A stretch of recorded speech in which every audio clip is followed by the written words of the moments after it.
The next one is Artemis. This one could go as the hunt. Well, now that one, I'm going to go with the Green Arrow. Well, I got someone a little more on the nose. Artemis. Oh, that also would work. There's literally an Artemis. I have Huntress on here. Yep. Huntress also works. Huntress Bartonelli. Who is the hunt? Who is the hunt?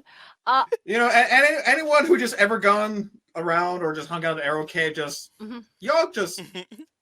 I feel like deep down they have the Artemis song just a part of their natural. Because like guys, we're not doing this for them. We're not doing it for them. We're doing it for her. We're doing it for her.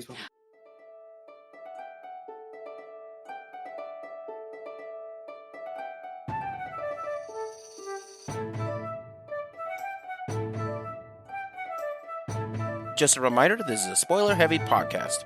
Different series that require a spoiler warning will be in the description. Hi, everybody, and welcome to another episode of Gaming Theater Podcast. Today's episode is going to be a little different from what we're normally doing, as we're doing a bit of a discussion topic on this one.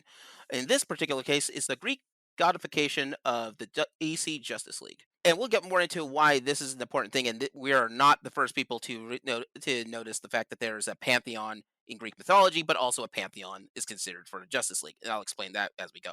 But to help me for this subject, I've got a few guests over here to my side, and over to my right is going to be... Hi, I'm Darian Smart, back again from Muses of Mythology, uniquely qualified to discuss this episode. All right, and that's and we always value your knowledge into this show. Now, with that being said, also to their right is going to be... Hi everyone, I am Ben. I also go by L Penguin on Gaming Theater Presents. I am a residential struggling muscle artist, inspiring others by being a buff nerd. And we love it, hell yeah. Yeah! Hell yeah, we do. All right, that being said, let's take a quick trip over to the Magical Merch booth. Yay! Whee! Here we are in the Magical Merch booth. Now, today's Magical Merch booth is going to be a little different because both me, Darian, and Ben are going to be at a very special convention coming up soon. Why don't you tell us a little bit more about that, Darian? Oh, I'd be happy to. Coming up, just this coming weekend, I believe at the time you are listening to this episode, wonderful listeners, is the Boise Comic Arts Festival, which is a local convention homegrown right here in Boise, Idaho, dedicated to the comic arts. So traditional, like Western American comics, graphic novels, trades, web comics, manga, all of those non-audio medium that is very cool. And you may be thinking, you just said non-audio. This is a purely audio thing that I'm listening to as a podcast right now. Why are you there? Well, Leo, I'll let you explain. Because sometimes we do some of our podcasts, and we do also run various other events at different conventions for that. We've done it before for different places, and we have a series and sets of different things that are planned for Boise Comics Arts Festival. So if you're in the area, in the Boise, Idaho area, or just wanted to visit it, you can just go into the visit us there to check that out for yourself. Boise Comics Arts Festival will be returning to us between August 23rd to August 25th. Mm-hmm. And so, yeah, there's several different artists there, people who are in their own graphic arts and graphic comics, and I've gotten a couple of individual stuff there, and also will be there. Muses of Mythology and Gaming Theater podcast. It's a super cool event. It is completely free for attendees. I know it's at the Boise Convention Center this year, but I believe it is still also free to attend. And that is kind of incredible. And they bring in the coolest guests. I got my signed copy of the Prince and the Dressmaker graphic novel there some years ago. It's a great place to cosplay. It's a great time the Artist Alley is always very good with local artists and then folks who have traveled and come out for it. So I can't honestly, it is a tragedy that the Treasure Valley area has so much fewer conventions than we did have in the more recent past, but this is one that's very special that I've loved from the jump, and I cannot, if you're in the area and you want to come out, I can't recommend this one enough. It is so very fun. And with that being said, before we go exploring more about the Boise Comics Arts Festival, let's take a look at this subject about, comics that we're talking about today. So with that being said, let's get back to the show. So here we are on today's episode. What we're talking about today is going to be the DC Pantheon, which ironically is also known as the Justice League. Now, we're not the only ones who. Now, the Justice League has been considered, and this is going back to multiple different papers that have been written about this, is the association of comic books as being modern takes on mythology. People are granted powers, or are born from powers, or they just have powers on there, and we treat them as, in this case, in some of those comics, like Thor, a literal god who amongst men, or if you have or there's also ones like Diane Prince, Wonder Woman, who is created by the gods or has been blessed by the gods for it. In the DC universe of Pantheon, it gets kind of interesting on that because they treat the Greek gods and such, before Marvel got introduced to it, as the fact that they are the gods and all the religions exist. They are simultaneously existing everywhere for that. So yeah, Hephaestus, Zeus, Apollo, they are all real people, and they all do different things, and sometimes they interact hilariously with different superheroes and superheroes.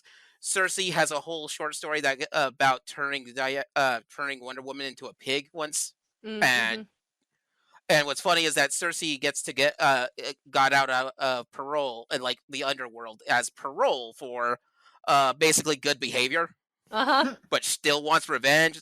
You're like, you still did your crime. So yeah, these things are sort of they go hand in hand in this case. It's actually one of the reasons why sort of Marvel stayed away from the Greek pantheon when they were first coming up in the 60s, because DC happened to have called dibs on Greek mythology. It isn't until I think the 70s or 80s where Hercules and other Greek mythology characters start showing up in Marvel. And even today, while you have like Hercules running around, he'll be in the Avengers like pretty frequently. The Greek figures are not nearly as prominent or reoccurring in the Marvel canon as the Norse figures. And this is not me saying they're not there or they're not important or they haven't been impactful, but it is a fact that if you roll up to someone and be like, hey man, Thor and Loki in the Marvel, and they're going to be like, hell yeah, Thor and Loki in Marvel. If you roll up and say, hey, Hercules, there's a good chance this person's going to be like, Hercules is in the Marvel comics? Yeah, because it's weird because Hercules had that meme going around for a while, which was the cool story bro meme. That was him. That was him? I didn't even know that was him. I didn't know where that came from. Oh god, I also can't help feel on what was it? I think Love and Thunder, where Thor fully admits that guys, it's Zeus. It's Zeus. And that's I modeled so good. Modeled so much more lightning stuff after that guy.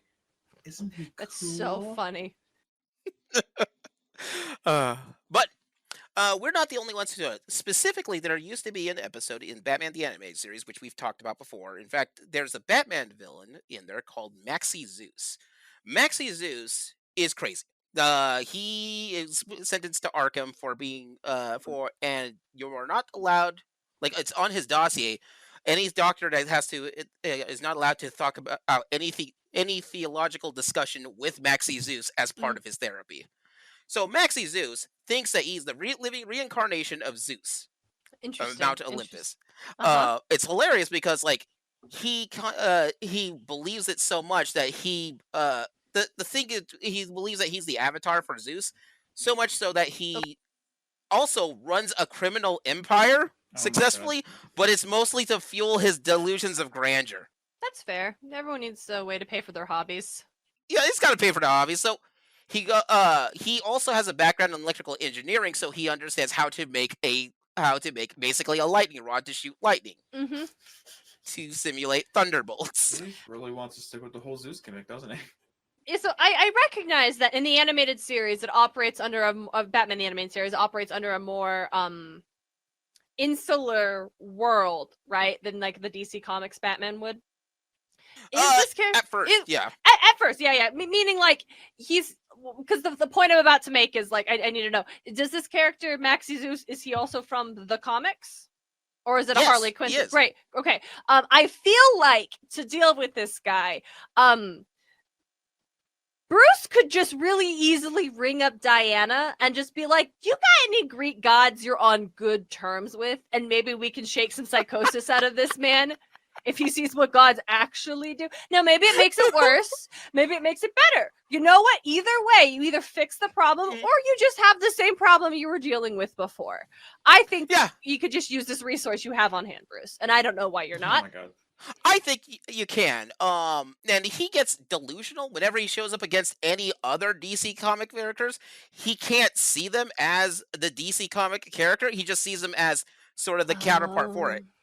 So Okay. Wonder I Woman see. is Athena to him, and the Flash is Hermes to him. Yeah. Okay. And so like and I it's weird see. because Hermes is like we'll always talk about Barry Allen like, hey, just let you know the avatar I picked, primo guy. I picked the right one on this one.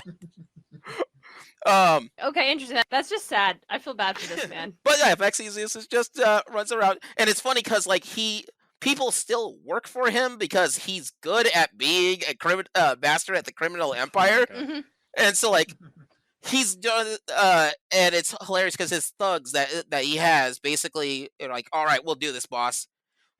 Sorry, what am I? We'll do this, Lord Zeus. You got it. Leader of Mount Olympus. Thank you. And he's like, yeah, just roll with it. Just ask for a little bit There's respect. one famous comic. The Joker actually was about to escape Arkham and was starting to let other inmates out, but he left Vexy Zeus as the only character that he didn't release because he finds him far too annoying to deal with. Oh my god. Oh wow, that says something. If the Joker is like, no, thank you. Right. I don't need to be around you. Protecting my peace. I'm protect my peace. The Joker is a special level of crazy that will and dish and will just deal with anything. But Maxine, what have you done? Yeah, you are not invited to the sleepover. It's like, man, why hasn't Batman thought of like the best punishment for Joker? Make that dude his cellmate. What was it? What's funny is that in the comic, it's a big famous comic called Knightfall, which is another time where Arkham gets blown up and all the inmates start getting out. Maxie's the first of the inmates to get put back into Arkham because he delusionally starts praying to Hera to give him forgiveness for letting him out of the asylum, and runs headfirst into a tree and falls and just knocks himself out with that. Yeah, that's the writers being like, we don't want to deal with Maxie Zeus, so we need to put him back immediately. So I don't have we don't know how to deal with him. I don't want to deal with this man. Even the writers are like, no, too annoying. Too annoying. I'm out. They made the character so annoying that even they want to try to put him out soon. We're done. There's a lot of moving parts. We don't need to deal with this one. So that brings up to a point, though. The Justice League, in most of its iterations, is supposed to be this hall of the best of the heroes of the DC universe. And so it is, in fact, treated as this is the pantheon of that. Yeah. So there's been articles on different things about association with this to mythology. So what the neat things on this one is there is a theory that there's multiple members of the Justice League in their iterations fall into a representation of for one way or another one of these characters, one of these gods that are in there as the Olympian gods. Yeah, like an archetype For it, or at least the one to deal with this. Now, granted, just because they're part of the archetype, they probably in some cases are better than the original. Yes. It's not hard to be better than Zeus. I was going to say that our figures we've got lined up for Zeus are certainly as far as you could get from Zeus-like characters. Even possibly Maxie Zeus is still better than regular Zeus. Who knows? Yeah, right? I think this dude just likes electricity. I think he could have picked... You could have been Thor if you wanted to, right? Like, you didn't have to pick Zeus, my man. You went with Zeus. That's the one that you picked on that one. There was one rule, and that's don't be like Zeus, and he broke it. Don't be like Zeus.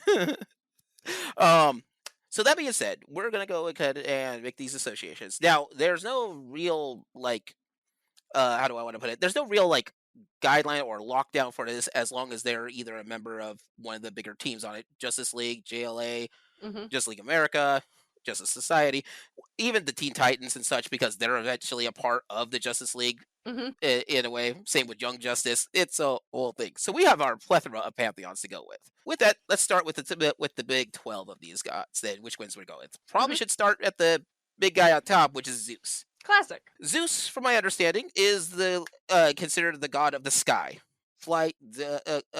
He shoots thunderbolts and such. But if he's the god of the sky and also seen as the pinnacle of the leader of the group, I think that there's a good argument that that is basically Superman on that.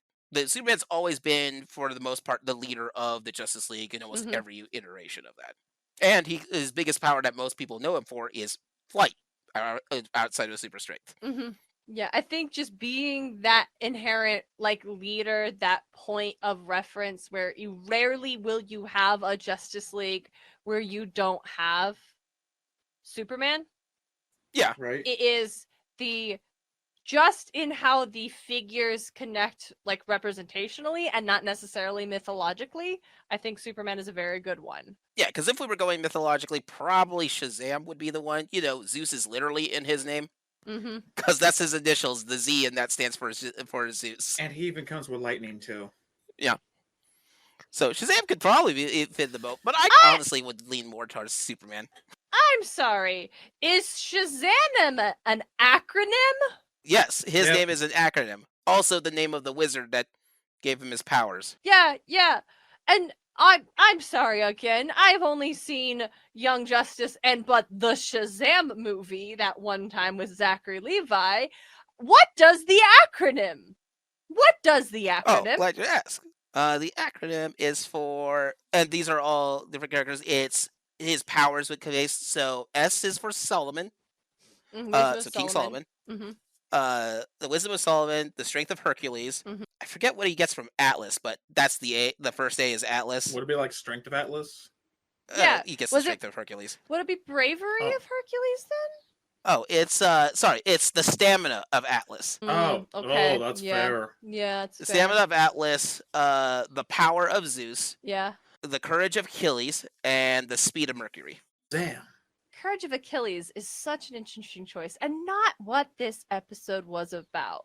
But of all the things and attributes I would attribute to Achilles, courage would maybe not be in my top 5. Not to say he wasn't courage, but like in terms of how we define being courageous, I mayhaps would not note Achilles for that specifically. I feel like maybe the overconfidence of Achilles.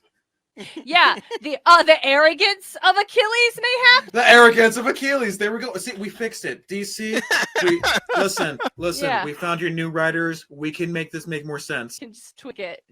Either make Shazam a much worse character as a person, or you just let him be gay, and then we can help you with that. You get to decide.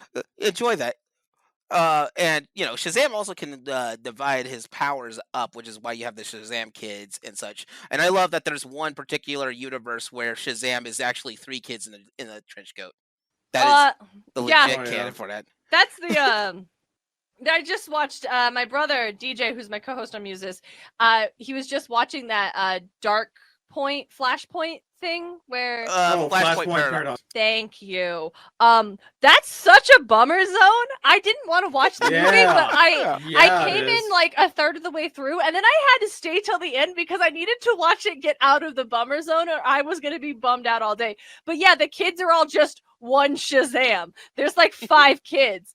And I would also say like the ability to give powers to others and then also subsequently, I would assume, take them away does lean into a lot more for Zeus, who is often the one that grants divinity to heroes who become gods, and then strips that like divinity from like when they displease him.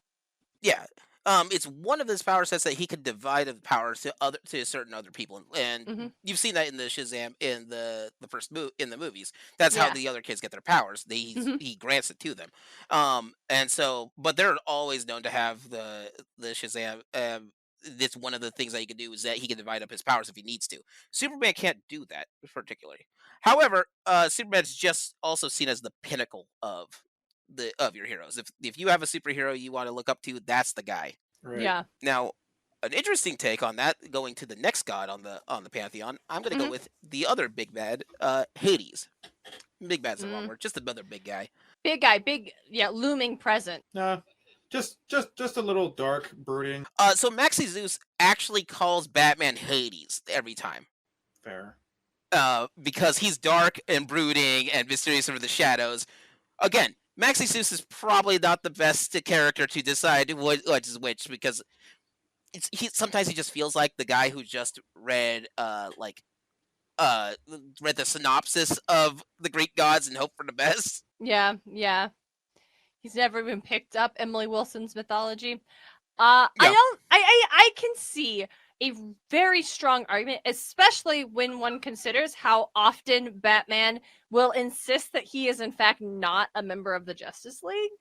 Like he prefers to think of himself as an independent consultant, but he will I think oftentimes you will encounter him insisting he is not a member of this team, much like how Hades is not actually a member of the Olympians. Yeah. Right. They're just sort of like that one outsider. We're like, again, they're just that dark, brooding, weird child that's just on the outside of the family skirts. Like they're a part of it, but not really. Don't get it wrong. Batman deals with the criminal underworld. I see where I went there. Yeah. Like all the time. But Batcave still, underground. like, yep. Now, what I would propose as a better example for Hades would be John Constantine, a warlock which is constantly dealing with death and the underworld. And that's where he gets his source of his powers for most of the case, is him studying to release demons and devils, and they all want a piece of John Constantine. I can see where you're coming from. I actually feel like Batman is a better choice. Largely because also, I mean, they're all vigilantes, right? Like all the superheroes are vigilantes. But, right. Yeah. But Batman specifically has taken it upon himself. Like they all just want to do good, like for other reasons. But like Batman in his mythos specifically is about striking fear into those he has deemed and judged criminals who will cause harm. And it is like fear is such a strong part of what Batman wields in the Batman utility belt. And that is such a big element of Hades, wherein he is so feared. The idea of death itself is so feared that very rarely in the ancient Greek culture would they even speak his name for fear of bringing the attention of the god of death on to him. Like, I think fear is such a core element of Batman. I think that's a better example for that one, especially since Batman, unlike a lot of the other vigilante contemporaries, he has a strict rule set that he follows on that. And Hades follows. Yeah. If you got a deal from Zeus, you might be screwed on. You got a deal from Hades, that is solid gold. Solid gold. There isn't really a whole lot that you wouldn't do with that Hades would ever like back away from you, you know? Right. So I'm trying to look at some of the most dark brooding of DC dark heroes. Yeah, Batman's kind of the core of that one. Oh, he absolutely is. But I can't help but want to make one small association of the underworld ferryman. Oh, Chiron? I'll get the name. But yeah, the ferryman. But have them be associated with Ghost Rider. But that's a Marvel one, not a DC. Did I look at? Oh, god damn it! Why the hell you want? Why is it on this list? I said dark DC heroes, bitch. We'll fix that in post. So yeah, no. The ferryman of the dead, the Chiron. Karen. Chiron or Karen. I always get those two names special. They're very I know similar. in my head which one's right. So Karen, they don't have that because Karen already exists. Like there is a Karen who will take people to the underworld. Oh, yeah. In the DC universe, the Karen basically is where the more mystical Greek-based characters get locked up. That's their arc. And a lot of them still serve their time, which is funny because you still gotta pay up even if you go down there to visit. Because once Batman and had to go down to the underworld to interview actually interrogate a suspect. Nice. And so like he had to find two old Obols? No. Okay, so in that episode, it was Medusa is who he had to interview because Medusa was Cersei's cellmate for a while. And so what happens is that he has to when he does that, he's the only way he can get down there is using another magical conduit. So his friend Zatanna is in there, which is another big magic user. Also, Zatanna is one of my favorites. I love Zatanna. I love the idea of being both a showman and a mystical powerhouse. But Zatanna goes in there and actually has to bum like 2 ancient Greek coins from Batman, so that way he could pay the ferryman as a toll for letting her out. So Hades, I guess, is solid for being Batman. Like symbolic. I can't say the word. Symbolic. Symbolically, they're both similar to what they are. They impose with fear. They are both from the shadows and work in the underworld. And realistically, out of all the DC villains heroes, that's the one you don't really want to mess with because he'll find a way to hurt you. Yeah. Well, isn't there a thing also about Hades being notoriously rich because he lived underground with all the minerals and He's the god of wealth. shiny Yeah. things? Well, yeah. Yeah. So, so if all that dark broodiness, let's say some rich boy living downstairs in his cave and not want to talk to anyone is also a big indicator. Yeah. Yeah, I'll give you. I think that makes absolute sense to me. Yeah, I think that's true. All right, so let's go with the other of the big three, which is Poseidon, the god of the sea. That one's pretty on the nose on that one. I'm gonna give it up to Aquaman. Gotta be Yep. Aquaman. That one's not even an Absolutely. argument. He's literally king of Atlantis. Yeah, It really is. I think that his trident's actually called the Trident of Poseidon. Like, I think he actually just has Poseidon's trident, which is weird because now at that one we're like, yeah, it's Aquaman, move on. There's not really any other comparison that isn't Aquaman adjacent. Yeah. I was like, well, that was a quick one. The next one I want to go with is probably next to the big pantheon is Hera, and the goddess of marriage and child. That one's a lot harder to deal with on that. That one is a lot harder, largely because of the, how do I put this delicately? Individuals who have largely been tasked or granted the opportunity to write comic book stories for a very long time are not often very kind in portraying these very traditional concepts of femininity, a la marriage and motherhood. If you see that it as usually quote crazy or malicious or manipulative in some way. And so even scrolling through and trying to examine like any character who is a parent, like literally a parent, and that being an important element of their character is very hard to identify. Very much so. Like the closest thing I can think of as far as someone being both a superhero and a parent would be Black Canary. Because and that's even considering that's not even part of her normal canon. It's just she happens to also be a parent. Yeah, I was looking at Black Canary and trying to figure out where, because I was trying to figure out like where do you fit in. And I was like, just Green Arrow on you? That's a shitty type, but that is a very common Hera archetype. I don't know. For some reason, my mind just went right to Talia al Ghul. Yeah, but she's not part of the Justice League. That's a villain. I could so see Talia being right, a Hera right. archetype. That's the like, thing. You're It's not just like, wrong. hold on. It's just like yes, Batman is there's a parent, something but there. like very like yes, he literally has a son, Damian, but like he shows up even with the other Robins. Very rarely does Batman get to be a parent to these wards in a meaningful way. Right. Where at that point he's starting to have a little bit of Zeus energy, just like I got all these kids, and it's just I'm just gonna, we're all gonna do my work together, right? That's fine. But yeah, Talia being she's a mother, but also like because oftentimes Hera's not a good mother even to her own children. Hello, Hephaestus, and she is very quick. She is quite manipulative. She is quite very much whatever I want. Like I will do whatever it takes. I will harm whoever to get my goals. Like I feel like Talia again. You're not a Justice League member, but in terms of like.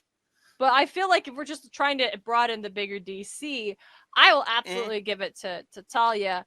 I was also looking at Big Barda, and Big Barda's got a weird mothery complex on that one.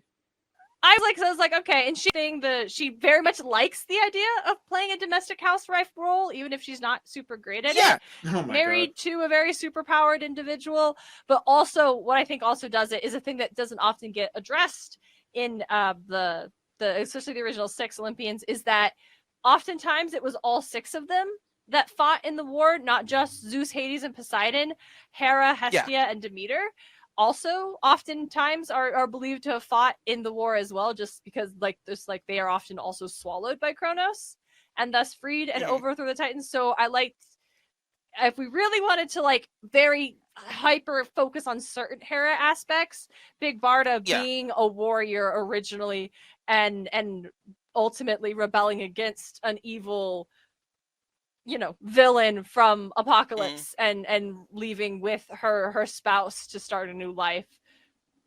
If we're trying to fill a roster, I think there's like 2 big ones, maybe. But Big Barda is probably the one I most lean towards. Mhm. The other one I can think of is Starfire, just because Starfire is very much a kind that cares more about her teammates than anything else, and shows that Mhm. femininity of trying to of being caring and such. Oh, I do like that. Became that well, in every friend group, that mom friend. Yeah, Yeah, Starfire brings really big mom friend energy. but yeah, Big Barda, I love that one because she's like wants to. It's interesting because she's been a Fury. She's been one of Darkseid's biggest. Like, nah, I'm leaving. I really want to just go out and do other stuff, right? Mhm. And betrays. But also you have Starfire, which has basically always shown kindness to like everyone if she Mhm. can, and she's a powerhouse too. Um, Mm-hmm. Mhm. but that's sort of, I think if we're trying to fill out a roster and such for Hera, that those are the 2 I would go with. Mhm. Which is weird to say that Black Canary. No, get me wrong. Black Canary is one of my favorites. I mean, Mhm. she's a badass in so many of her. It's such a good right. Mhm. I would go with those 2. Yeah. All right. So with that, the next one that comes up is Demeter. If we're going for villains, Poison Ivy would be Demeter, hands down. Listen. Literally grows. Yeah. But if we're going towards heroes, a member of the Justice League briefly, but is a member, Mhm. Swamp Thing, who can do a lot of the same power sets for that. Yeah. Swamp Thing is an interesting one because Swamp, uh, Swamp Thing is more related towards Demeter in the same way as Demeter from the game Hades is. Oh god. Will Mhm. go into tantrums and is isolates himself from everyone else and is really just, as long as I protect the green, the area I'm concerned with, everyone else can do whatever. Oh Yeah. god. But yeah, he's got to deal with this mystical swamp all the time. That's what he wants to protect. So I Mhm. think Thing is the way to go with this one. I mean, when you Yeah. put it I like can't. that, Swamp Thing just really takes that crown. But there's the other aspect of Demeter that I think is really important beyond the harvest, right, goddess, Harvest, the yeah. earth goddess, is it's another hard like element of motherhood, but Hmm. specifically the element of motherhood that will rage against an unjust system for their child. Specifically, Hmm. Demeter's like the hymn to Demeter is of Persephone being taken. And technically, Hades did nothing wrong. He got her father's permission to do this. Hmm. And Hera's just, Demeter's just the mother and didn't need to be consulted, but she still is like, this is wrong. I want my child back, and I will use what power I have to destroy this world until you give me back what is mine. And so much so that she teams up with Hecate to try to go search for her daughter. And I think, I don't know if I didn't identify any characters who have that kind of, I cannot stop all the things that are wrong with the world, but I can certainly use what power I have to make your life miserable until I get what I want, till things are put right again. Depending on what the extent is, Swamp Thing is one of those kind of Mm-hmm. characters. A lot of the villains that he'll get involved with is ones that are environmental based. That makes sense, yeah. But he's also one of the most destructive of all the superheroes that are out there. Yeah, Um, that's very Demeter. She lets the world freeze and humanity starve. um, there's a movie that was an anime movie that was out, and John Constant, no, Justice League Dark, that's what it was. They literally asked Swamp Thing to help them uh stop this creature from being stop this person from basically destroying the world with magic. And his thoughts were the only thought were, I'm not going to bother with it. None of it'll kill thousands and thousands of people. Yeah, but my swamp's still cool. We're fine. Yeah, Um, okay. I can give it to Swamp Thing. and what's funny about that is John Constantine comes in to basically beg for his life to allow him to do that. He's like, "Oh, so this is a problem that you made. Nuts to this. You're done, John. I'm out." Oh. And he just leaves. Good. It's not until like he realizes that until Batman, I think Batman convinces him that no, at some point after everyone's gone, your swamp's next, and you gotta really help out a bit. But no, Swamp Thing will just, I don't care about anything else. It's a weird thing between two different writers on it. Alan Moore took over and became a more mystical entity of Swamp Thing, but he used to be more of a Frankenstein allegory, turned into from a person who turned into a monster, kept trying to figure out his way back. And he just has to realize that his alter ego is just now, he's been dead for a while. He's just a husk that's holding the Swamp Thing together. So yeah, he's got issues. Absolutely. But yeah, I think Swamp Thing would totally fit for that one. Also, Swamp Thing can, in fact, give you some harvest if you want to. Love it. Yeah, let's go. Let's do this. There actually is, it's an alien that's also plant-like, which is basically like the anti-Swamp Thing. Has similar power sets, except doesn't have nearly the huge elemental power that Swamp Thing has. But he's gone to toe with him before. Wow. Okay, that's pretty cool. What's funny is that Swamp Thing is the one thing that he's afraid of to deal with, because everyone else he thinks is just beneath him. But except for Swamp Thing, who has put him down repeatedly. Nice. We love to see it. Wish I could remember the guy's name. We'll move on to the next couple of odds. Let's go with let's mix it up a bit. The next one I have on the from the Big 12 is Aphrodite, the goddess of love. That one's a tricky one. I like for real could not. I almost went Big Bardo for Aphrodite because this woman is so tall and was based off a Playboy model and is still so very powerful.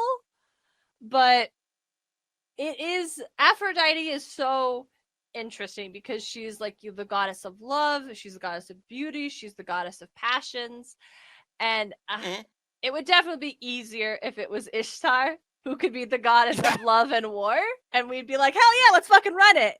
But Aphrodite, oh, goddess of love and war. Oh, well, there's a stockpile. I've got them in the back. We've got a list.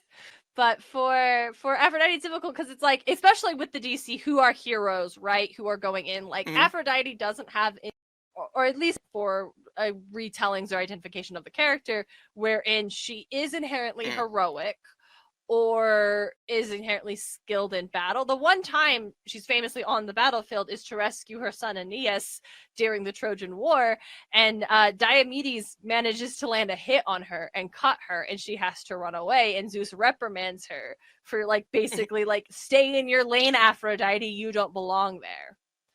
So I mean, it's if we wanted to, like, for this is filling out a roster for it, but if we wanted to get hero, that this is where I think Black Canary would fit in. It's kind of hard to say because it's mostly somebody who's willing to go punch out a guy and still be and always wearing fishnets specifically for their look. But if we're looking at heroines who are badass and also hot, that's like all of them, because that's like all of them.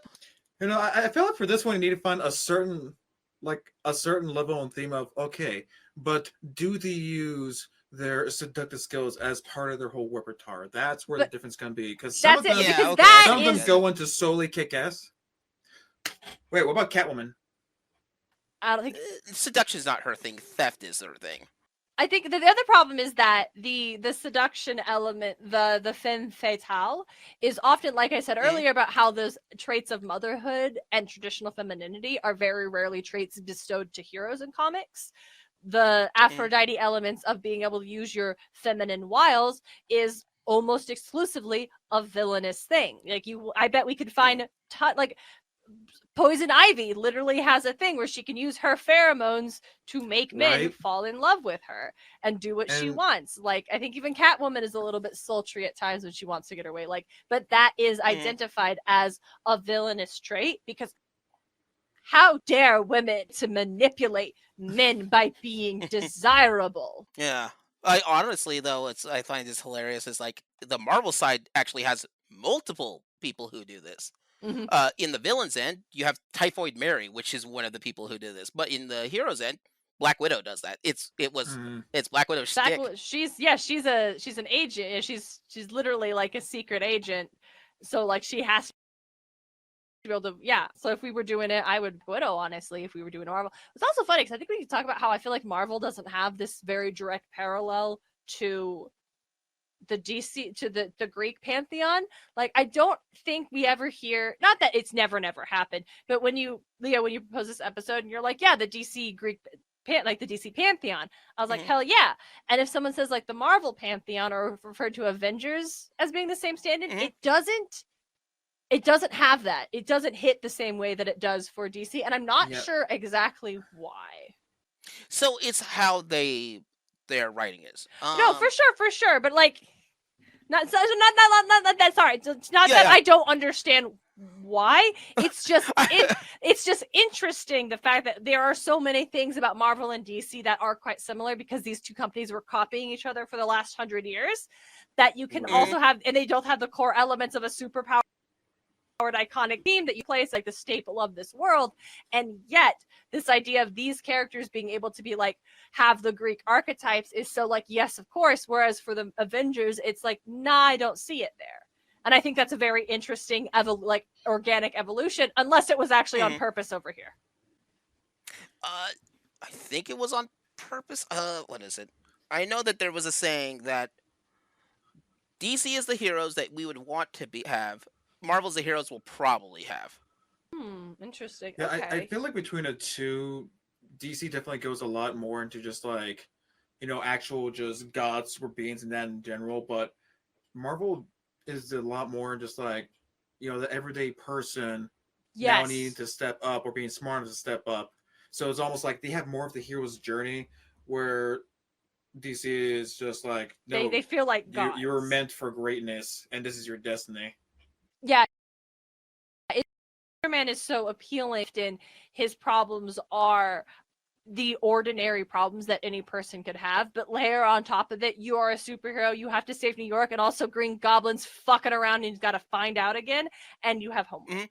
Like those are also the prom is tomorrow. Yeah, and we have like Kamala Khan as Miss Marvel has that like that appeal. Miles, like there are so many characters who we want to see what their day-to-day is in addition to their heroics, wherein unless it is specifically an arc that is diving into like Superman dealing with like Clark Kent and raising his son and being with Lois Lane, like that's not as the secret identity feels like a secret identity and not integral to this character's narrative. Right. Not always, but often. I think that makes a lot of sense. Thank you so much for taking the time to unpack that for me. Yeah, no problem. It's a thing that comes up once in a while because you go with these sort of ideals on that one. It's I was trying to find someone about this, and audience, if you can find this, there used to be a thing called the Black Lantern Saga, which long story short, it's essentially the rings that like Hal Jordan has, like the Green Lantern ring, is tied to an emotion for it. However, Green Lantern's ring is not the only ring that's out there. Different rings have different powers, and they all have different colors that are associated with them. And so one of them is Violet, which is love. Now, during some point of the saga, basically, in order to the black rings are the ones that are associated with death. What happened was, and this was going across the entirety of the DC universe, Blackestnight. That's the name of it. Blackestnight.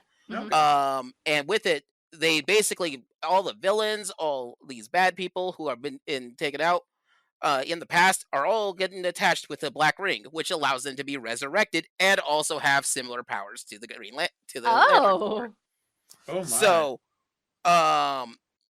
there's all the, and so at some point, to be desperate, out of desperation, the Guardians of Oa finds a way to activate all the other rings, and so they send them out to everybody to get to basically have recruits for to hold everyone else back, because the only thing that can really hold up against a ring is another ring. is the Nice. problem. Yeah. And so, like, these rings start getting added on to different people based upon what emotion that they sort of go with. Yeah.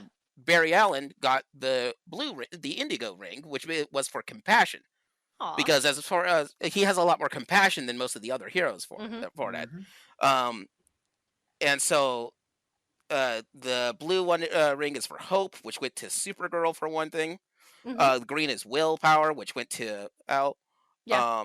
The yellow is fear. That one went to Batman, by the way. Yeah, that's see what I say. Yep. My favorite one on this is the orange one, which is for avarice, greed, basically. Oh, who Okay. got that? And so, one guy. That's sort of the shtick with it.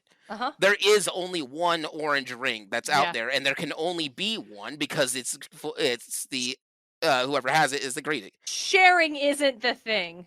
Yeah. Sharing's not the thing on it. Yeah. But that one also, and red is rage, which there is a cat that has that. I was going to say there's the cat because that cat was being tormented, and when the ring was looking for it, and there was no one angrier than this poor cat. So yeah, I think I have, okay, it might be another problem where I actually don't know if this figure has ever been in the Justice League. What about the Green Lantern Sojourner Mullen? Sojourner Mullen has not been on the league. Usually for the Green Lanterns, they're always someone from Earth. Yeah, she's from Earth. Oh, so she might be then. If it's who I think it is. Yeah, what was the name? Sojourner Mullen. Sojourner Mullen. I'm thinking specifically of the Far Sector story with her in it, wherein she is sent. It's like literally this sector sent to deal with a concern on this planet super space station where there are these 3 races of aliens that all live together, and they all are born with a thing in their DNA that keeps them from experiencing any kind of emotion. Oh, wow. And that was by design. They did this to themselves because there was a huge war where they almost destroyed themselves. They destroyed the original planets where they used to live because of that. And they decided emotion are the problem. We need to shut it down. And so Joe shows up, and she's got to deal with the fact that there's been a murder for the first time in 500 years. And it's like, okay, I got to figure out what's going on. They knew this was going to happen. Like, it's mystery. It's layers of mystery. It's conspiracy. It's really reflective on the idea of protest, the idea of power, the idea of like oppressing the voices who are speaking out against things.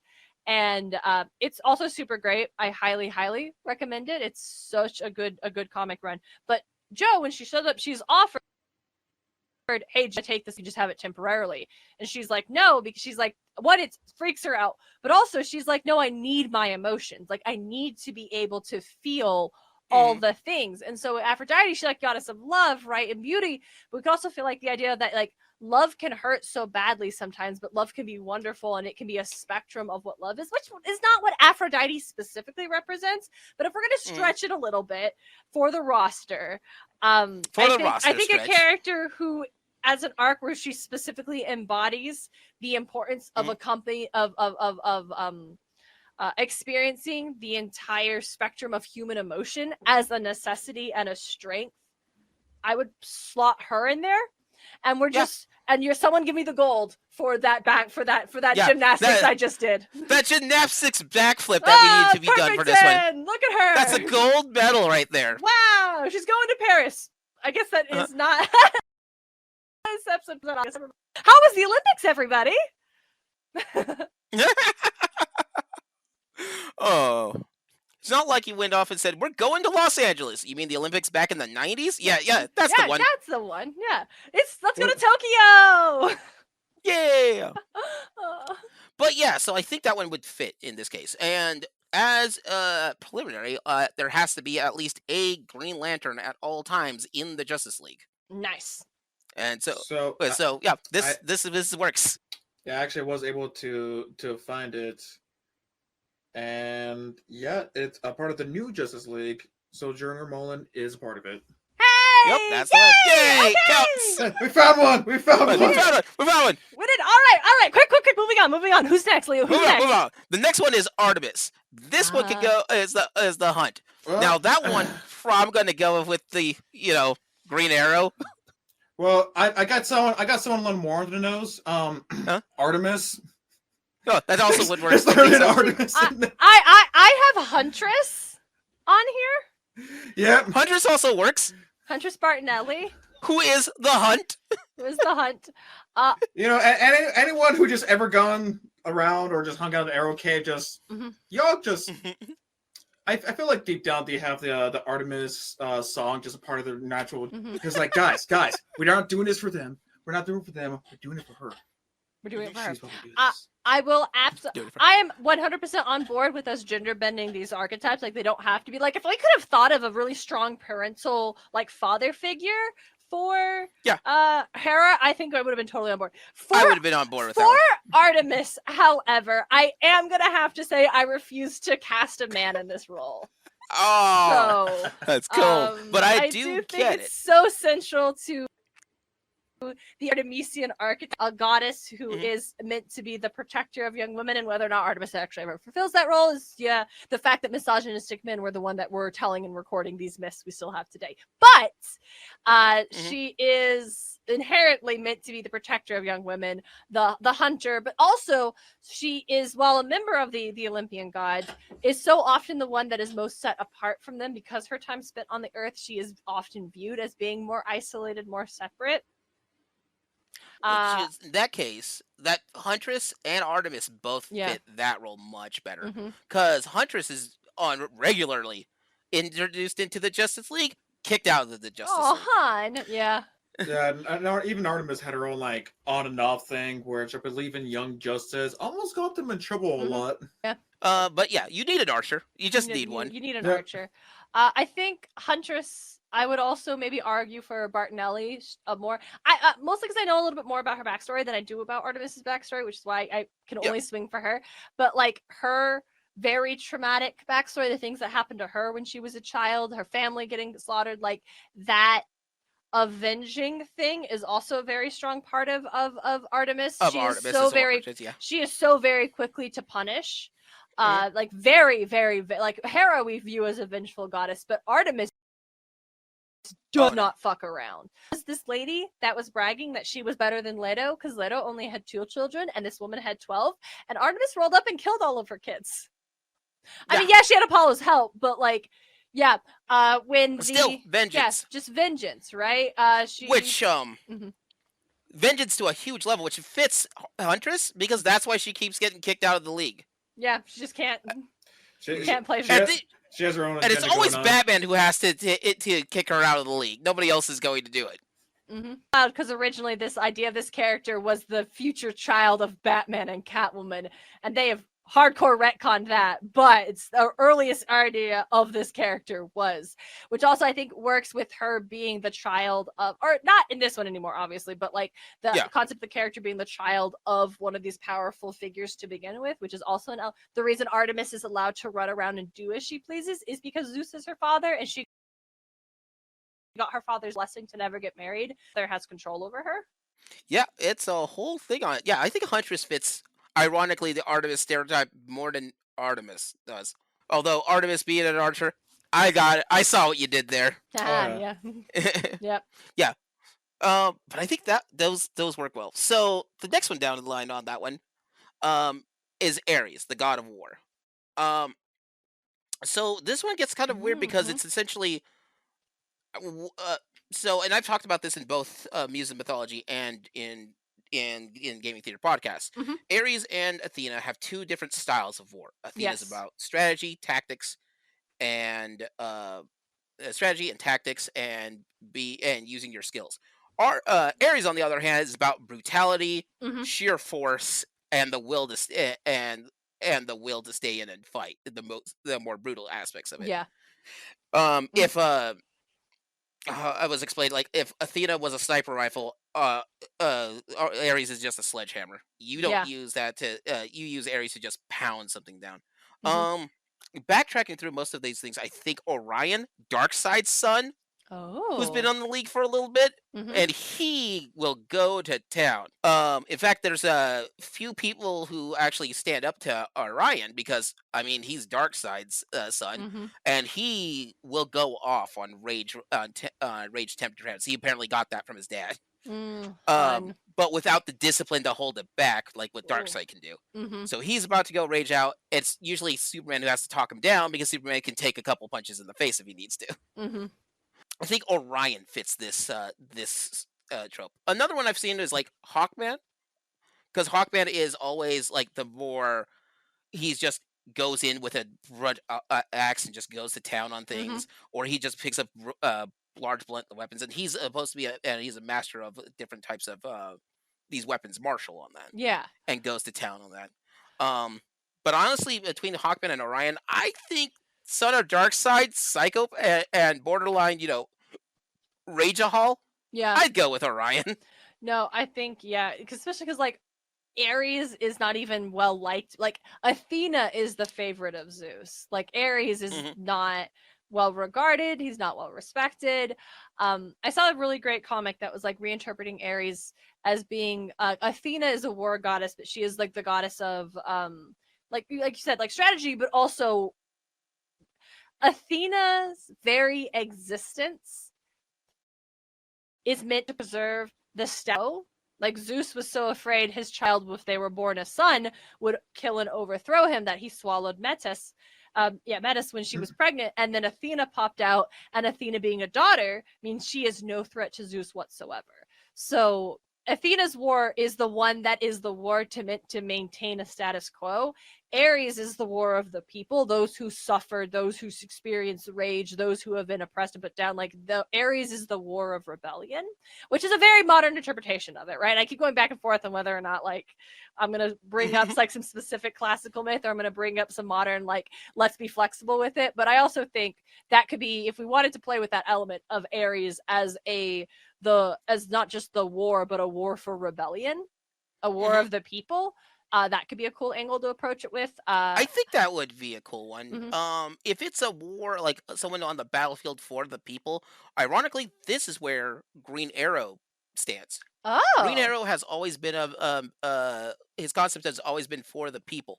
So like how do I say this? So the people that he usually fights for are homeless Mhm. or people in poverty or Yeah. people who are Okay. in destitute. Batman's going after criminals specifically, Yeah. but Green Arrow has been known to go after higher end like landlords Yeah. and threaten them because like they to do the right thing for that. That's always like there's several stories of him in the 70s dealing with pimps and drug dealers on that Oh. just to get Yeah. them off the streets. That's so interesting. The earliest Superman stories had him doing more of that. Hmm. Wherein he like one of the earliest one, he was like helping a woman. Oh, I can't remember. I wrote a paper on this in college and it has escaped me, but it was really cool. I don't think Superman fits with Ares at all. I think his temperament is No. just not, you need a little bit of rage. And I think very, very rarely is Superman ever a character that would demonstrate rage in that Hmm. sense. It's just not his type. But yeah, there's a reason Superman's villain is a billionaire, right? Like a Hmm. billionaire A businessman, billionaire a genius. billionaire Right. genius businessman who Hmm. uses his wealth and his skills and his resources to make things worse. The But man spent an entire campaign and what was it 2.4 million billion dollars just to mess with Superman, what a and man. that's about it. He is petty. He's yeah, listen, and we do love that for him. I will defer to you two on this one. I think if we want to go traditional Ares, I sounds like Orion's a good fit. If we wanted to go War of Rebellion, War of the People Ares, I do. I'm very Pharaoh, so Oh yeah. Right. No, my mind just started to beeline right to just like, okay, who are some of the most like violent heroes out there? Because If you're talking sheer like brutality, in the DC universe, yeah, that would probably be Orion on that one. mhm. Huntress yeah, is also pretty bad on that one, but the Huntress's problem is it's very targeted, Yeah. just vengeance. Mhm. you could always go for Hawk and from Hawk and Dove, and Hawk's big thing is being a battle crazed person, but Mhm. Dove is to balance it out by being like the peaceful person for himself. Their powers have to work in tandem. Oh, Darren, we mentioned about the part of Ares where he's more like he fights for the people. Mhm. I don't know why my mind was thinking of Jason Todd. Just It going is out and just absolutely like Jason Todd. and it's like No, because he comes it's in with Jason the Todd. good Jason intent. Todd. He Yeah. comes in with the good Jason Todd. intent, but at the Yeah. same time, those intents are also just Oh, well, this here's boy a has bag of some of your rage. headless guys, and that was Yeah. only one night. Oh my god, can we talk about you know what Jared? I mean? Yeah. Oh my god. Yeah.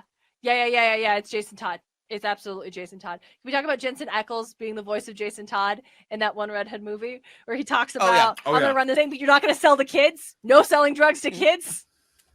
Yeah. It was like, you can't sell drugs to kids if you're fucking dead. Yeah. Mm-hmm. Yeah, no. Oh, and then him raging to Batman about, like, why didn't you I'm not saying Penguin, I'm not saying Two-Face, I'm not saying you should kill Riddler, but why didn't you kill the Joker? And it's like, the Hold on. Now that you rage. mentioned just like, why did you kill the Joker? Now I'm thinking Peacemaker. No. Oh, no. I would say little, Peacemaker. little. Here's the thing. Little too hard on that Peacemaker's- one. No, Peacemaker's problem is his goal. Peacemaker's situation is that he wants peace by whatever means necessary. That's true. And Ares will let war, he'd prefer war to rage on, and I feel like Jason Todd would let war rage on. Yeah, Jason Todd is an outlaw. He's just basically going out there beating up criminals each night for itself. Has Jason Todd ever gotten on the Justice League? That's what I'm checking on it. Nope. Closest thing he's gotten is on the Titans. Yeah, he's on Teen Titans. He's got his own run. Yeah. So he's on the JV Justice League. Got it. He's on, right. We said we were going to include the JV we'll take it. leagues. Okay. Yeah, so we'll take it because of the Titans. Leo, are you writing for this that one. down so we can do a roundup at the end? I think I should. I'm doing this one on it. All right. While we're doing that, let's take the big obvious one off the table. In that case, Athena, which that's hands down. I gotta go with Wonder Woman. I don't But think I it's Wonder also Woman. don't want that. Yeah. Here's the problem though, is that if Wonder Woman isn't Athena, then where does she fit in? But I also think the thing about Athena, Wonder Woman is very intelligent and she's very warlike. Because I can also see Athena being Oracle. Yes. Okay. Yeah. And Oracle is a member of the Justice League. Yep, and she's like the logic, as Oracle, specifically.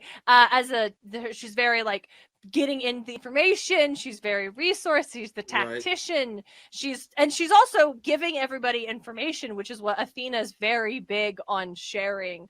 At least with heroes, she's usually the one like guiding them and wanting to share her information, whereas other gods just like to fuck with them a little bit or send them on their way. Like Athena will guide Perseus's sword so it'll hit the Gorgon he's on. She will Odysseus try to get back home. She will help his son try to navigate his journey. Like she is inherently like very helpful.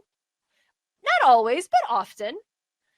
In a manner where I think I can see if we're wanting to go for the warrior goddess, the one who's going to be on the battlefield, I'm not saying Oracle wouldn't do that. We know for a fact that Barbara Gordon as Batgirl is going to go to the front lines, but should Wonder Woman have been?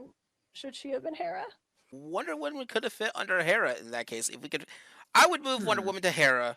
If I could find someone to, honestly, yeah, no, I think Wonder Woman fits more for Hera than anything else. Because even if we're looking through some of the multiverse, Wonder Woman into Flashpoint Paradox. Mm-hmm. Oh, and she is definitely one for just like no, she'll kill everything in the path right now. Vengeance. She has the capacity for it. Mm-hmm. She doesn't act on it, and I think she is. If we're gonna look at Hera, and I think we've taken a lot of liberties in reframing what these represent, which makes sense because we aren't telling a story, telling characters, and trying to fit them in the mold that would have been for ancient audiences. We are playing with characters that are meant for modern audiences, and therefore I think we are well within our rights in this exercise to take the interpretations and the elements of these ancient figures in a way that would be most relevant and appealing, the archetypes that would connect and resonate most deeply with modern audiences. And I think if we look at Hera, and we see this a mother figure, right? And if we give her a best version of Hera, who gets to be maternal, gets to be nurturing, is supposed to hold this thing together. I think Diana holds the Justice League together. I think Diana fits a much better than Hera. And offers 100%. a lot of that valuable femininity that Hera can portray, often isn't allowed to portray.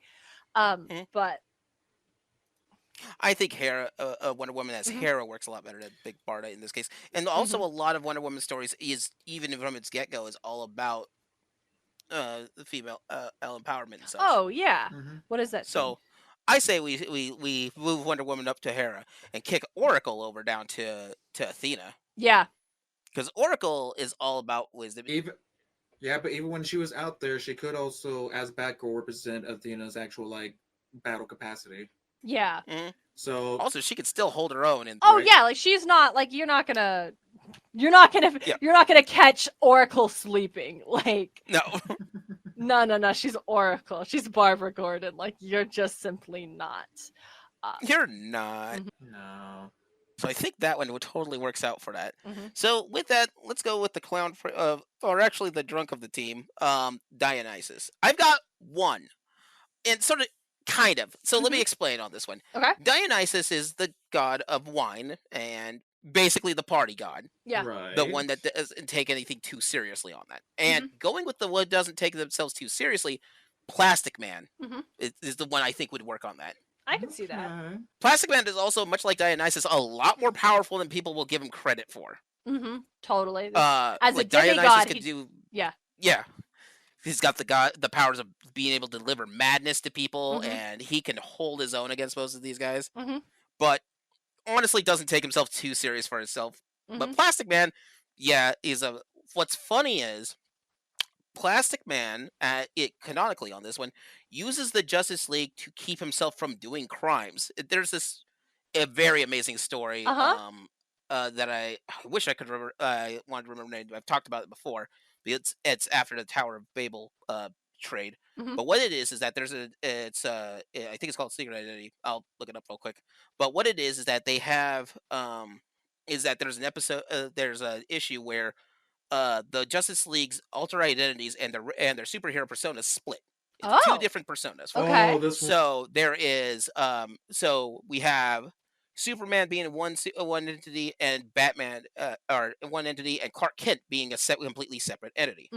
And when they do this, they realize how much that they need to have each other. Yeah, Superman I like that. goes around. He does his Superman thing for this, and however, he stops trying to help out. He doesn't have his compassion and stops trying to help out little people. One of the things about Superman is, like, if someone needs help by moving he'll save a cat from a across tree. the case, he'll be the one that would actually save the cat from the tree. He's the big blue Boy Scout, right? That's his whole deal. But with that being said, he now he doesn't have that, so he has all the powers and the Kryptonian. At some point in that story, he stops speaking English to his teammates and starts speaking Kryptonian because he's starting to see himself as being above them. Oh, yeah, you need... Meanwhile, Clark Kent doesn't have the powers to help everyone out, but he can see all these bad things that are happening because he's a reporter on the street level. Yeah, and he can't actually do anything to help out people, even though he really wants to.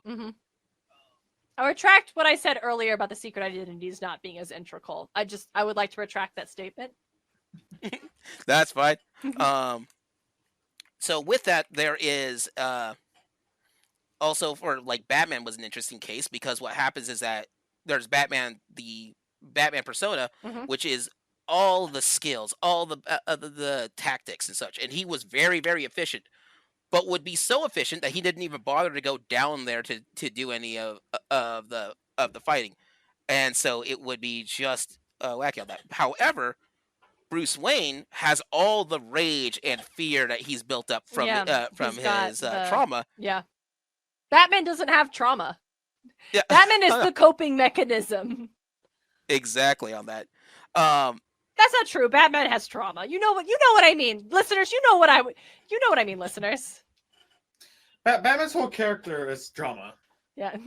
And we explained that in the in the altered egos episode, Mhm. Batman is the regular ego. It's Yeah. Bruce Wayne that's the alter ego for Yeah. it. He's the Bruce Wayne's mask. what keeps hit Batman in check for that. Mhm. So that being said, though, they go down to all the now for Wonder Woman and Aquaman. Nothing happens with them because Yeah, they they don't don't have have. an alter ego. Yeah.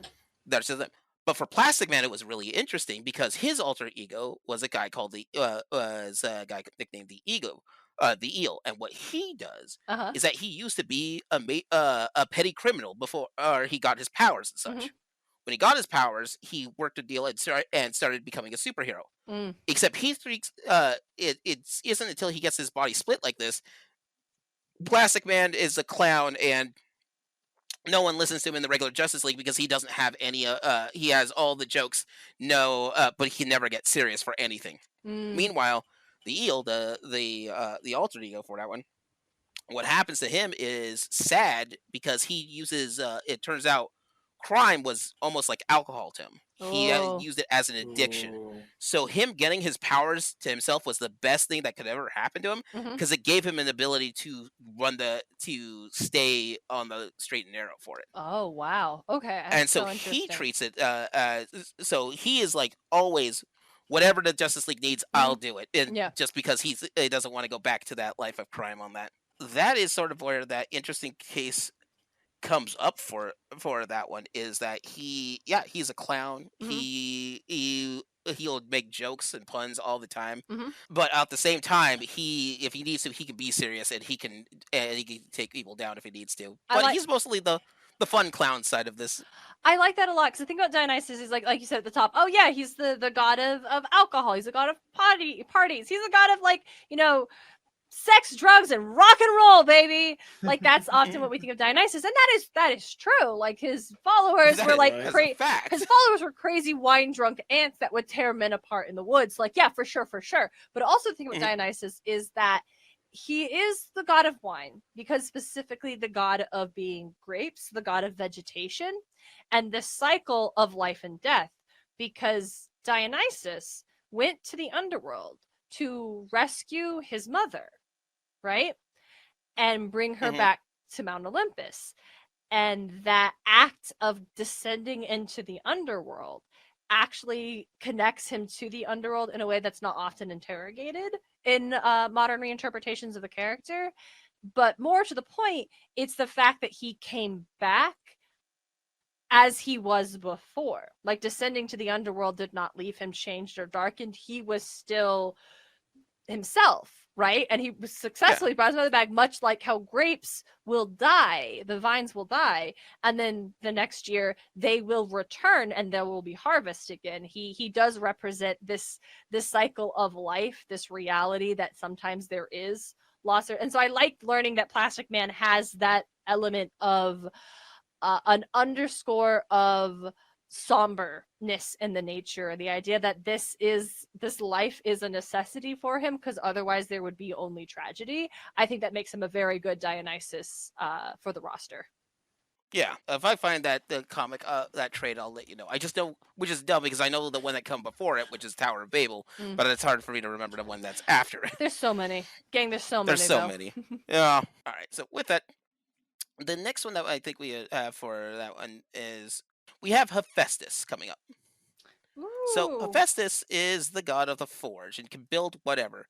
I mean, if we want to put this on the nose, we kind of got some options on this one. Steel, which is literally like someone in a giant mech suit that they built themselves, Okay. which is powerful enough to take on a lot of villains and such just toe to toe. But you also have, I want to say, Cyborg, who can just It's got to be Cyborg. whose body can change to whatever it needs to be.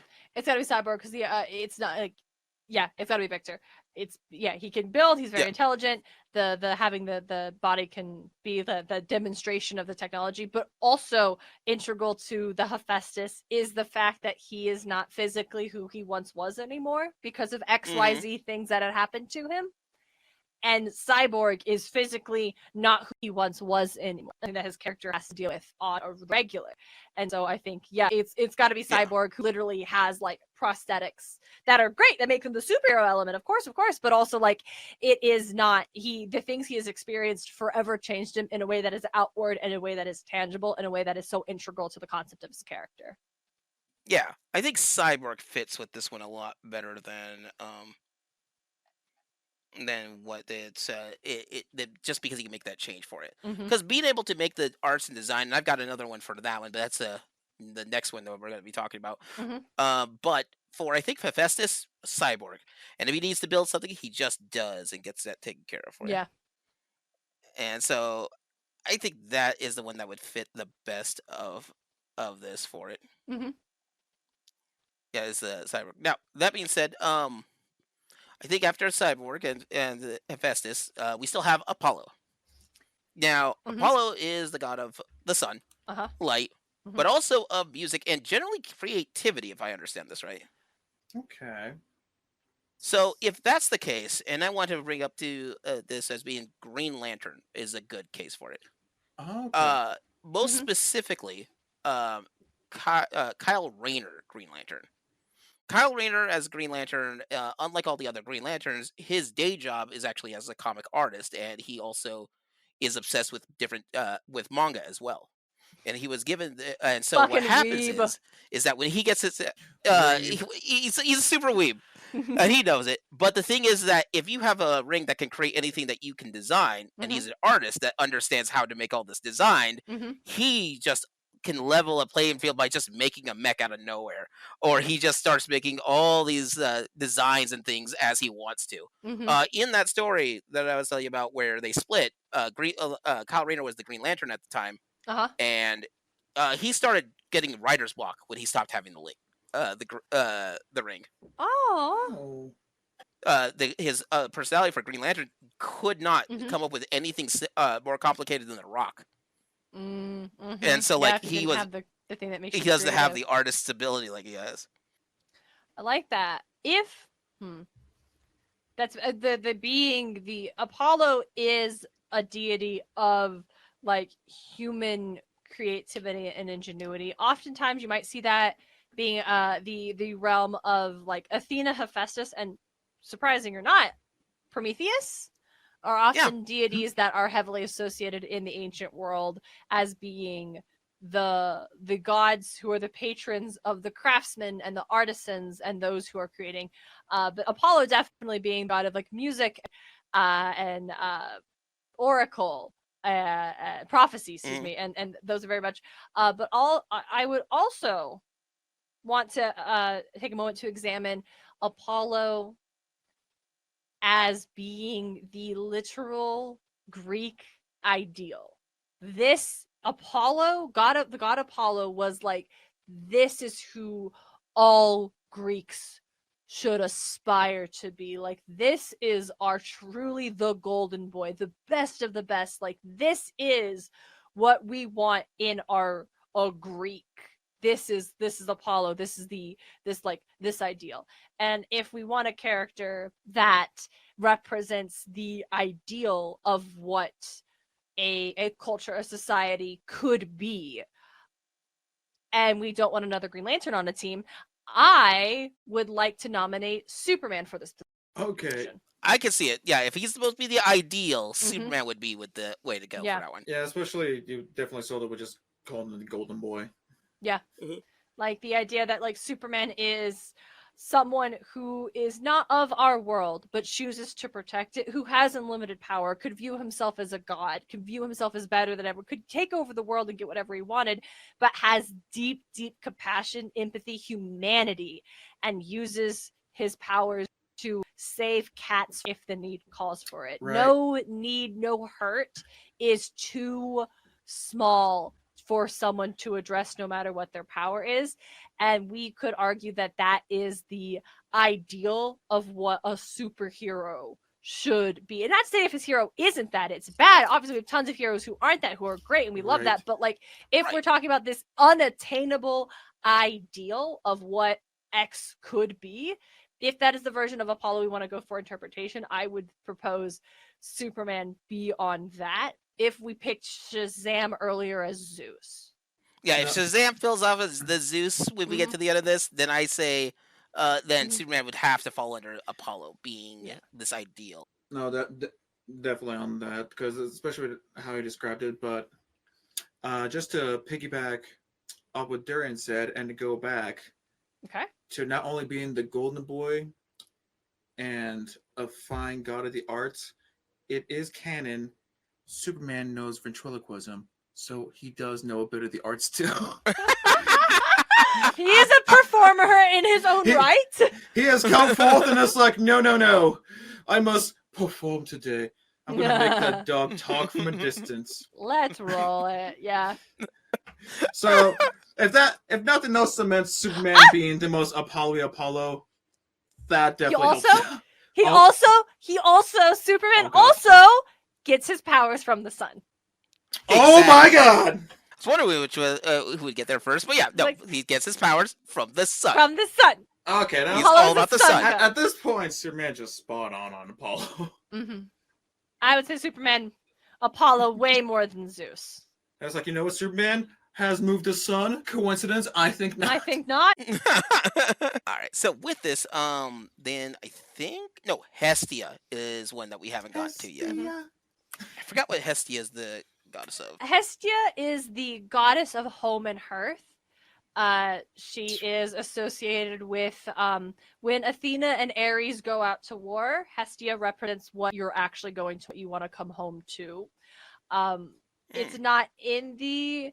I personally view Hestia. If Athena is the patron god of Odysseus, then Hestia was the patron god for Penelope, who remained home and took care of Ithaca and helped fight to maintain that thing that Odysseus was trying to come home to. That is what Hestia represents. She is societal stability and the inherent, not law, but the inherent social order, the unquestionable basics of what we found law and society and civilization on. Okay. I see what we're getting at with that one. Wow, that's gonna be rough. How do you interpret that? I know she's my favorite, and I did not try to find one for her. Who stays in the tower the most? Yeah. Either Mr. Terrific or which is a bona fide which is a genius decathlon. He's the one who stays in the tower the most. Right. And depending on some canons, Martian Manhunter.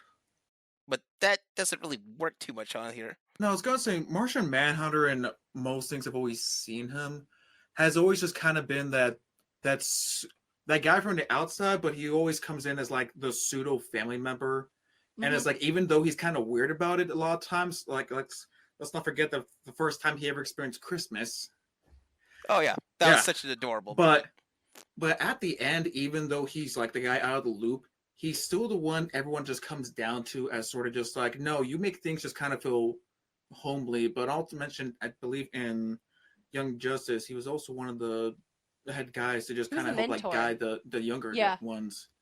No, and the thing about him, like his backstory is like often so goddamn tragic because his entire race got destroyed sometimes. Like he had a wife and a daughter, and so family is so integral to him, and that was lost. Like that stability, that home and hearth is something he doesn't have. And like the Manhunter moniker, if I'm not mistaken, he's not Craven the goddamn hunter, right? He's not playing the greatest game out here. No. He is hunting for the thing that he lost, that home and hearth. I don't dislike the idea of it being Martian Manhunter, because I think in doing so, Martian Manhunter is an important Justice League character, so us not including him in this lineup would be almost criminal. And I like the idea of him and casting him as the Hestia to demonstrate this figure, this archetype's inherent importance. And I think, Ben, the things you said about him just being in the way that and like big family, very forward front, like Wonder Woman's very forward in the front of like the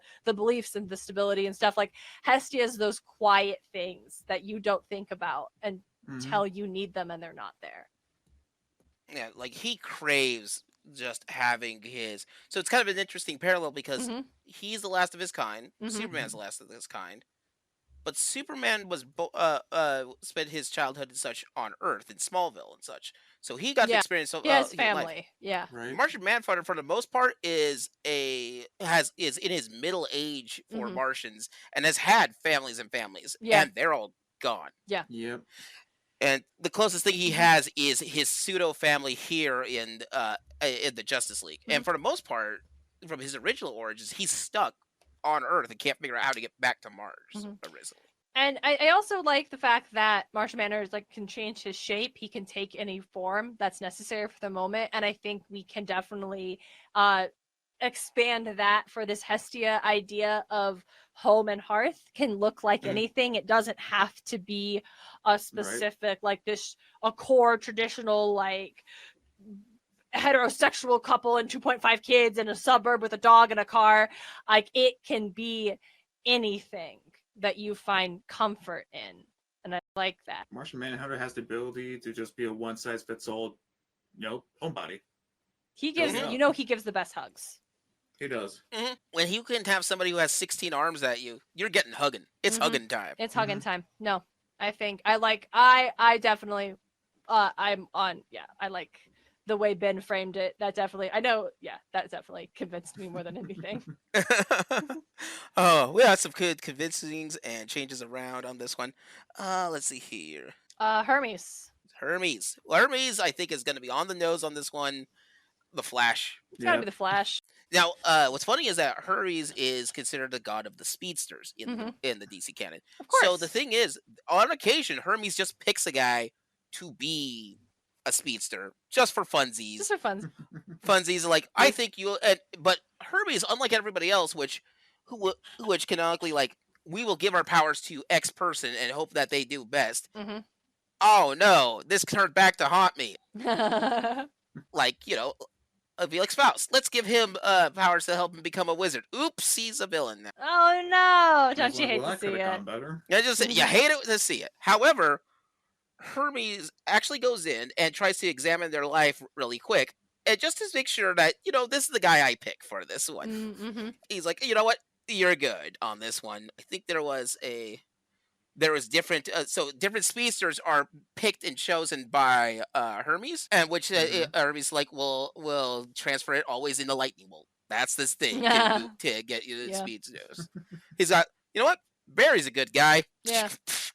And so there's always this until they change it, because his canon gets retconned a lot. Obviously. At one point, it was like Hermes did pick Barry Allen to be his avatar. Mm-hmm. Nice. It was like, you know what?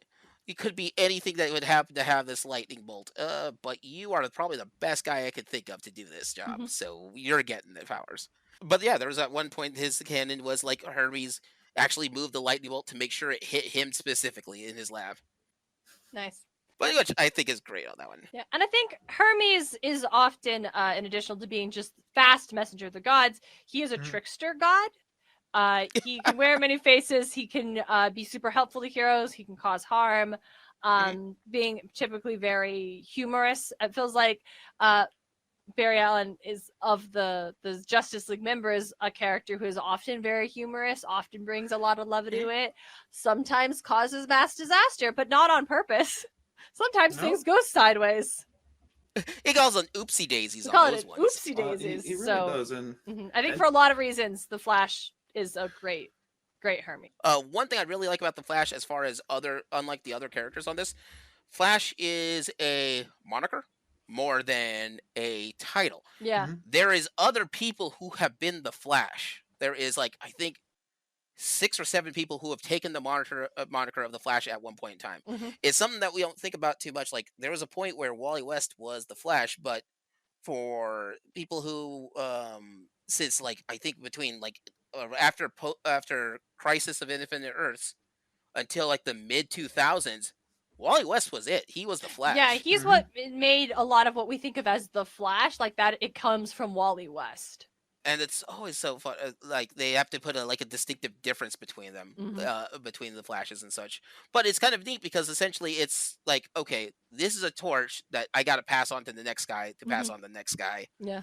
And and Hermes is like, you know what? I'm good with this. Let it ride. Nice. Um, as far as the pantheon, and those are the big 12, I believe, right? I think we got them. 14. There are 12 Olympians. Dionysus and Hestia can be interchangeable, and Hades is never considered one. But all 14 we just ran through are like the Nice. big 14. the big Olympic. There's Greek other gods. ones out there like Pan, which is the nature. Nyx. Um, Raven, which I think. I would pick Raven straight up Raven. on that one. Pan could be Animal Man, because animals. Yeah. Or Wildebeest, who can. Wannabeast, who can actually talk to every animal on Earth. Oh god. Hecate, who's a goddess of magic, Zatanna, in a heartbeat. Also, though, I will say we maybe could argue John Constantine. Like, for those reasons you mentioned earlier, Leo, about John Constantine for Hades, I feel like they would also be very, very strong. Oh, very much for Hecate. For Hecate. Because I think he carries a little bit more of the underworld element, because Hecate is an underworld god. Zatanna is magic, and she's great. But I actually, now that I'm saying it, talking it through, and thinking about what you said about John Constantine, I would actually put John Constantine as Hecate. Yeah, John Constantine would be the one for that. But yeah, there's other gods and goddesses, and then don't even get started with the heroes that are out there for it, and their best of things. But yeah, I think we've got that down. So let's go quick. Yeah, go for it. Can I present my Persephone? Yes. I've been trying to figure out a Persephone this whole time. So I would like, and it's wild, spare was Moon Maiden as Persephone, and I will tell you why. Are you familiar with Moon Maiden? A little bit, yeah. So basically, astronaut went to the moon, found a Roman temple on the moon, found some ghosts of some Romans on the moon. They apparently fled from Rome using alchemy, and they created a big bad dude called the Centurion. And they're like, we fucked up. It's okay. Now we created this baby girl, and she's going to be like the antithesis to this big bad. It's like how, the Lich in Adventure Time, and then the universe is counter to the evil of the Lich. That's what she's supposed to be. He takes her, the astronaut takes the baby. We made the evil first, but don't worry, we got a plan B. We're gonna make this baby girl carry all of our mistakes. So the astronaut takes the baby back, raises her on Earth. She's got like telekinetic powers. She can create, quote, moon madness. She can fly. She can do this thing. She joins the Justice League. In her canon, she is an original member of the Justice League. Now you will note that she is not, but she is, because in her big fight with Centurion, in order to beat him, they essentially both got locked out of time, and everyone forgot they existed. Everyone. Except for her dad, the astronaut. So he went around and did a bunch of shit to try to get everyone to remember her. So then, at very least, so they could get it and save her from where the Centurion was at and get her back. So and she's like, no one remembers me, but I know all of you. That's a bummer. And so that, first of all, the idea of losing a child and a parent figure doing everything they can to get them back fits in the Persephone mythos. And then a figure, a maiden being lost and then returning to a world that cannot embrace her the way it formerly did fits very well with Persephone. I think that fits Persephone. Oh god, that's amazing. Thank you. But yeah, so like, I think, does anyone have Nyx? I want to go with Raven this whole time. Nyx is the goddess of darkness, of the night, and none of the heroes are as into the night or into that dark movie. Raven's your goth character. Yeah, that it fits her aesthetic to the T. Nyx also, she's a primordial goddess. Like, she is what from Nyx sprung everything else that would come to be. And so I think Raven is the character who has this deep well of power and this deep, deep potential within her. I think that fits. I would like to propose Harly Quinn as Eris, goddess of chaos and vengeance. Okay. Oh yeah, I would go with that, because people will forget but she's a villain, but she's a hero. No, she's pretty much just chaos. She's chaos. Sorry, whatever's to the whims. Nemesis is vengeance, and actually we probably could have thrown Huntress at that. Nemesis is the goddess of revenge on that one. Yeah, vengeance and balance, specifically, like rebalancing the scales. So I misspoke, but yeah, I think Harley Quinn is chaos, and she can be helpful and she can be harmful, depending on her mood and how you've treated her. her in the past. Spectre would be the one that would fall more for Nemesis, the literal god of vengeance. The DC's right-handed god for vengeance specifically. Yeah, let's run it. Oh man, Ben, did you have any other gods on the tip of your tongue? Yeah, not that I can think of them. I'm literally trying to think of gods, and you guys keep seeing it. It's like, man, I'm just screwed right now. I've got it out. Like, oh god. All right. So with that being said, let's go over real quick which ones that we think are the big ones and close out this episode. Yeah. Over it is. Zeus, I think we're gonna go with Shazam on that one. Yep. Zeus is literally in his name, and that's one's going to, and that moves Superman to being Apollo, which is mostly because not only his powers come from the sun, but it's also the ideals of that, and Apollo runs with that. Hades, giving it up to Batman. In the shadows, that's Hades. Poseidon, like the easy one, that goes straight to Aquaman. Yep. Hermes, we're going to give it up to the Flash. Literally the fast guy. Can't argue with it. For Hestia, we're going to go with Martian Manhunter is I think what we decided. Yeah. Because it feels like the homely one. It feels like home. It's like you want to come home to Martian Manhunter, but mostly because he's making cookies. Ares, which it always smells like cookies in here. That's amazing. If we're going with Ares, the god of war, it depends on how much you want to play with it. Orion, but if we let him in, Jason Todd. Yeah, Jason Todd. Thank you, let Jason Todd in. You have to let Jason Todd in. I want to let Jason Todd in. Just bring in the Fury. That's all we need. It's on Titans. Let's let Jason Todd in. Oh, and then for Artemis, we're gonna go with Huntress. Is I think what we ended up landing on. Dionysus, we're going with Plastic Man. Yeah. For Athena, we're going with Oracle. Is what we were leaning towards. Which makes Wonder Woman for Hera. Yes. And also Hera is queen of the gods, and you would not argue that Wonder Woman is not like the de facto the lead of the Justice League. Yes, sometimes it's Superman. Yes, sometimes it's Batman. But Wonder Woman's always up Wonder there. Woman. Demeter, we're going with Swamp Thing. Yep. Feels right with that one. Just feels right. Aphrodite, we're going with Green Lantern. What was her name? Sojourner Joe Mullen. Joel Mullen. Sojourner. Yeah. Then we have Hephaestus. We are leaning towards Cyborg. Yeah. We also got Batman as Hades. Oh, we had that. No, we got that one. That was at the beginning. That's all of them, folks. If you were curious, it took me a bit, but I found out the trade comic for that one that was talking. It's called Divided We Fall. Ooh, what a good name! Oh, it is a solid name, and it's very appropriate to how that comic. It's one of my favorites. It's on my list of trades I've been meaning to buy. Is Divided We Fall. But yeah, with that should be about it. And I think that's my final thoughts on this subject. You guys have anything else? No, this was awesome. Thank you so much for having me, Leo. No, no problem. I think the only final thought I have is that DC likes Greek stories a lot more than Marvel does. Certainly feels that way. With this being said, our next episode would be coming up on... Hey everyone, D&Dane here in the editing room. Just want to let you all know that the next episode will be released on September 6th. And now, back to the show. We hope to see you there or listen to these episodes. And thank you all of our fans for listening in. And thank you again for coming to the show. Yay. Thank you for having me. That being said, this is Gaming Theater Podcast. Logging out. Bye, everybody. Ciao. Bye-bye.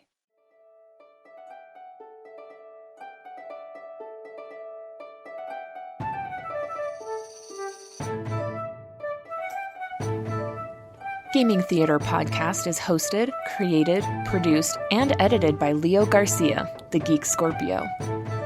Our music is A Drinking Game. Stock media provided by Stormwave Audio /Pond5. Our cover art is by Adam Parker. You can find him at ParkerGFX on Twitter. If you want to send us some money to help with these episodes, you can do so at patreon.com/gamingtheaterpresents. Want to send support that doesn't hit your wallet? Please leave a review with wherever you hear your podcasts and share our podcast with your friends. It really helps out. Thank you for listening.